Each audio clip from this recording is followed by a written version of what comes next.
അധ്യായം 1 മുതൽ 41 വരെയുള്ള വാക്യങ്ങൾ. അന്ത്യോസ്തുമായി സഖ്യം. ദമയന്ത്രീസ് രാജാവ് പുത്രനായ അന്ത്യോക്കസ് പുരോഹിതനും യഹൂദരുടെ അധിപനുമായ ശിമയോനും യഹൂദനുമായി സമുദ്രദ്വീപുകളിൽ നിന്ന് ഒരു കത്തയച്ചു. അതിന്റെ ഉള്ളടക്കം ഇതാണ്: പ്രധാന പുരോഹിതനും അധിപനുമായ ശിമയോനും യഹൂദ ജനത്തിനും അന്ത്യോക്കസ് രാജാവിന്റെ അഭിവാദനം. ചില രാജദ്രോഹികൾ ഞങ്ങളുടെ പിതാക്കന്മാരുടെ രാജ്യം പിടിച്ചടക്കിയിരിക്കുന്നു. അതിനുമേലുള്ള എന്റെ അവകാശം സ്ഥാപിച്ച് രാജ്യം പൂർവ്വസ്ഥിതിയിലാകാൻ ഞാൻ ഉപദേശിക്കുന്നു. അതിനുവേണ്ടി ഞാൻ വലിയൊരു കൂലിപ്പട്ടാളം ശേഖരിക്കുകയും പടക്കോപ്പുകൾ സജ്ജമാക്കുകയും ചെയ്തിട്ടുണ്ട്. ഞങ്ങളുടെ രാജ്യം നശിപ്പിക്കുകയും അതിലെ പല നഗരങ്ങളും ശൂന്യമാക്കുകയും ചെയ്ത് അവർക്കെതിരെ പൊരുതുന്നതിന് എന്റെ രാജ്യത്ത് എത്താൻ ഞാൻ തീരുമാനിച്ചിരിക്കുന്നു. എനിക്ക് മുൻപുള്ള രാജാക്കന്മാർ നിങ്ങൾക്ക് അനുവദിച്ചു തന്ന എല്ലാ നികുതി ഇളവുകളും ഞാൻ സ്ഥിരീകരിക്കുന്നു. അവർ നിങ്ങളെ ഒഴിവാക്കിയിരിക്കുന്ന മറ്റെല്ലാ കടങ്ങളിലും നിന്ന് ഞാൻ നിങ്ങളെ ഒഴിവാക്കുന്നു. ഞങ്ങളുടെ രാജ്യത്തിന് വേണ്ട പണം സ്വന്തം കമ്മട്ടത്തിൽ അടിച്ചിറക്കാൻ ഞാൻ അനുവദിക്കുന്നു. ജെറുസലേമിനും വിശുദ്ധ സ്ഥലത്തും ഞാൻ സ്വാതന്ത്ര്യം തരുന്നു. നിങ്ങൾ സജ്ജീകരിച്ചിട്ടുള്ള ആയുധങ്ങളും നിങ്ങൾ പഴുതീർത്ത കൈവശം വെച്ചിട്ടുള്ള കോട്ടകളും നിങ്ങൾക്ക് തന്നെ ആയിരിക്കും. രാജഭണ്ഡാരത്തിലേക്ക് നിങ്ങൾ കൊടുത്തുവിടേണ്ട കടങ്ങളും ഭാവിയിൽ ഉണ്ടായിരിക്കാവുന്ന അത്തരം കടങ്ങളും ഇതിനാൽ എന്നേക്കുമായി ഒഴിവാക്കുന്നു. ഞങ്ങൾ രാജ്യത്തിന്റെ നിയന്ത്രണം വീണ്ടെടുത്ത് കഴിയുമ്പോൾ നിങ്ങളുടെ മഹത്വം ഭൂമിയിലെങ്ങും വെളിപ്പെടുത്തേണ്ടതിന് നിന്റെയും നിന്റെ ജനത്തിന്റെയും ദൈവാലയത്തിന്റെയും മേൽ ഞങ്ങൾ വലിയ ബഹുമതികൾ ചെയ്യും. 174 ആണ്ടിൽ അന്ത്യോസ് തന്റെ പിതാക്കന്മാരുടെ ദേശത്തെത്തി അതിനെ ആക്രമിച്ചു. സേനകൾ അവനോട് ചേർന്നു. വളരെ കുറച്ചുപേർ മാത്രമേ ട്രിഫോയോനോടടുത്ത് നിന്നുള്ളൂ. അന്ത്യോക്കസ് അവനെ പിന്തുടർന്നു. അവൻ പലായനം ചെയ്ത് സമുദ്ര തീരത്തുള്ള ദോറിലെത്തി. സൈന്യം കൂറുമാറിയെന്നും തനിക്ക് വിപത്ത് സംഭവിക്കാൻ പോകുന്നുവെന്നും അവൻ അറിഞ്ഞിരുന്നു. അന്ത്യോക്കസ് ദോറിയനെതിരെ പാളയം അടിച്ചു. അവനോടൊപ്പം 1,20,000 യോദ്ധാക്കളും 8,000 കുതിരപ്പടയാളികളും ഉണ്ടായിരുന്നു. അവൻ നഗരം വളഞ്ഞു. കടലിൽ നിന്ന് കപ്പലുകളും യുദ്ധത്തിലേർപ്പെട്ടു. അങ്ങനെ കരയിലും കടലിൽ നിന്ന് അവൻ നഗരത്തിന്റെ മേൽ സമ്മർദ്ദം ചെലുത്തി. അകത്ത് കടക്കാനോ പുറത്തു പോകാനോ ആയി അനുവദിച്ചില്ല. ലുസിയൂസിന്റെ കത്ത് രാജാക്കന്മാർക്കും രാജ്യങ്ങൾക്കുമുള്ള കത്തുകളുമായി ന്യൂമിയോസും സംഘവും റോമായിൽ നിന്നെത്തി.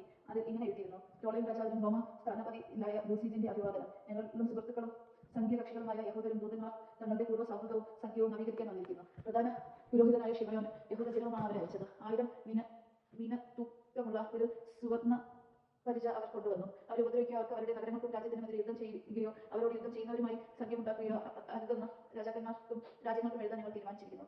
അവരിൽ നിന്ന് സ്വർണ്ണ പരിച സ്വീകരിക്കുക ഉചിതമെന്ന് ഞങ്ങൾക്ക് തോന്നി. ആകയാൽ ഏതെങ്കിലും രാജ്യദ്രോഹികൾ അവരുടെ ദേശത്ത് നിന്ന് നിങ്ങളുടെ അടുത്തേക്ക് പലായനം ചെയ്തിട്ടുണ്ടെങ്കിൽ അവരെ പ്രധാന പുരോഹിതനായ ശിമയോനെ കൈമാറുക. അവൻ യഹൂദ നിയമപ്രകാരം അവരെ ശിക്ഷിക്കട്ടെ. ഇതേ വിവരങ്ങൾ തന്നെ ദമയന്ത്രീസ് രാജാവിനും അത്താലാസിനും അരിയാതരസിനും അർസാക്കെസിനും സ്ഥാനാപതി എഴുതി.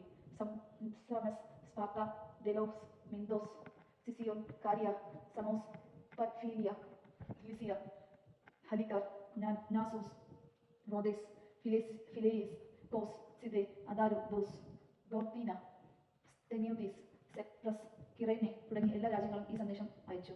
ഇതിന്റെ ഒരു പകർപ്പ് പ്രധാന പുരോഹിതനായ ശിമയോന് അയച്ചു കൊടുത്തു. അന്ത്യോക്കസ് കിടന്നു. അന്ത്യോക്കസ് രാജാവ് സൈന്യവും യുദ്ധ ഉപകരണങ്ങളുമായി വീണ്ടും ദോറിനെ ആക്രമിച്ചു. പുറത്തു പോകാനോ അകത്ത് കടക്കാനോ കഴിയാത്ത വിധം ട്രെഫയെ അതിനുള്ളിലാക്കി. സ്വർണ്ണം, വെള്ളി, ധാരാളം യുദ്ധോപകരണങ്ങൾ എന്നിവയുമായി സമർത്ഥമായ 2000 യോദ്ധാക്കളെ ശിമയോൻ അന്ത്യോക്കസിന്റെ അടുത്തേക്ക് അയച്ചു. അവരെ സ്വീകരിക്കാൻ അവൻ വിസമ്മതിച്ചു. ശിമയോനുമായി മുൻപുണ്ടാക്കിയിരുന്ന കരാറുകളെല്ലാം അവൻ തള്ളിക്കളയുകയും അവനുമായി പിണങ്ങുകയും ചെയ്തു. അന്ത്യോക്കസ് തന്റെ മിത്രമായ അത്തെനോബേസിനെ ഈ സന്ദേശം അയച്ച്: ജോപ്പായും ഗസാറായും ജെറുസലേം കോട്ടയും നിന്റെ നിയന്ത്രണത്തിലാണ്. അവ എന്റെ രാജ്യത്തെ നഗരങ്ങളാണ്. നീ ആ പ്രദേശങ്ങൾ നശിപ്പിക്കുകയും ദേശത്തിന് വലിയ നഷ്ടങ്ങൾ വരുത്തുകയും എന്റെ രാജ്യത്ത് പല സ്ഥലങ്ങൾ കൈയെടുക്കുകയും ചെയ്തു. ആകയാൽ നിങ്ങൾ പിടിച്ചടക്കിയ നഗരങ്ങൾ വിട്ടു തരികയും യൂദയുടെയും അതിർത്തികൾക്ക് പുറത്തു നിന്നും പിടിച്ചെടുത്ത സ്ഥലങ്ങൾക്കുള്ള കപ്പ തരികയും ചെയ്യുക. അല്ലെങ്കിൽ അവയ്ക്ക് പകരം 600 താലന്ത് വെള്ളിയും നീ വരുത്തിവെച്ച നഷ്ടങ്ങൾക്ക് പകരമായി നഗരങ്ങൾക്കുള്ള കപ്പമായും വേറെ 500 താലന്ത് കൂടി നൽകുക. അല്ലെങ്കിൽ ഞങ്ങൾ വന്ന് നിന്നെ കീഴടക്കും. രാജമിത്രമായ അത്തനോബോയൂസ് ജെറുസലേമിലെത്തി. ശിമയോന്റെ പ്രതാപവും ഭക്ഷണമേശയ്ക്കരികെ തട്ടുതട്ടായി അടുക്കി വെച്ചിരുന്ന സ്വർണ്ണം, വെള്ളിപ്പാത്രങ്ങളും അവന്റെ സമൃദ്ധിയും കണ്ട് അവൻ വിസ്മയഭരിതനായി. അവർ രാജസന്ദേശം ശിമയോനെ അറിയിച്ചു. ശിമയോൻ ഇങ്ങനെ മറുപടി നൽകി: ശത്രുക്കൾ ഒരു കാലത്ത് അന്യായമായി പിടിച്ചെടുത്ത തങ്ങളുടെ പ്രതിസൊത്തില്ലാതെ അന്യദേശമോ വസ്തുവകകളോ ഞങ്ങൾ കൈവശപ്പെടുത്തിയിട്ടില്ല. ഇപ്പോൾ ഞങ്ങൾക്ക് അവസരം ലഭിച്ചിരിക്കുകയും പിതാക്കന്മാരുടെ അവകാശം ഞങ്ങൾ മുറുകെപ്പിടിക്കുകയാണ്. നിങ്ങൾ ആവശ്യപ്പെടുന്ന ജോപ്പയും ഗസാറായസും ഞങ്ങളുടെ ജനത്തിനും ദേശത്തിനും വലിയ നാശങ്ങൾ വരുത്തിയിട്ടുണ്ട്. അവയ്ക്ക് 100 താലന്ത് ഞങ്ങൾ തന്നുകൊള്ളാം. അത്തെനോറോസ് ഒന്നും മറുപടി പറഞ്ഞില്ല. അവൻ ക്രോധത്തോടെ മടങ്ങി. രാജസന്നിധിയിലെത്തി ഈ സന്ദേശവും ശിമയോന്റെ പ്രതാപവും താൻ കണ്ട കാര്യങ്ങളും രാജാവിനെ അറിയിച്ചു. രാജാവ് അത്യധികം കുപിതനായി. ട്രിഫ ഒരു കപ്പലിൽ കയറി ഓർത്തോസോസിലേക്ക് രക്ഷപ്പെട്ടു. രാജാവ് സ്തെപ്പോത്യോസിനെ തീരപ്രദേശങ്ങളുടെ സൈനാധിപനാക്കുകയും അവന് പടന്മാരെയും കുതിരപ്പടയാളികളെ നൽകുകയും ചെയ്തു. യൂദയ്ക്കെതിരെ പാളയം അടിക്കാനും ക്രോധാൻ പുനരുദ്ധീകരിച്ച് കവാടങ്ങൾ സുശക്തമാക്കാനും ജനത്തിനെതിരെ യുദ്ധം ചെയ്യാനും രാജാവ് അവന് കൽപ്പന നൽകി. രാജാവ് ട്രിഫയെ അനുവാദനം ചെയ്തു. സെപ്റ്റേബേയൂസ് യമനയിലെത്തി ജനത്തെ പ്രകോപിപ്പിക്കാനും യൂദ കയ്യേറി ആളുകളെ തടവുകാരാക്കി പിടിച്ചു കൊല്ലാനും തുടങ്ങി. രാജകൽപ്പന അനുസരിച്ച് കെദ്രോൻ പുതുക്കി പണിയുകയും അവിടെ യൂദയിലെ രാജവേദികൾ കാക്കുന്നതിനും കുതിരപ്പടയാളികളെയും പടന്മാരെയും നിർത്തുകയും ചെയ്തു. ദൈവജനം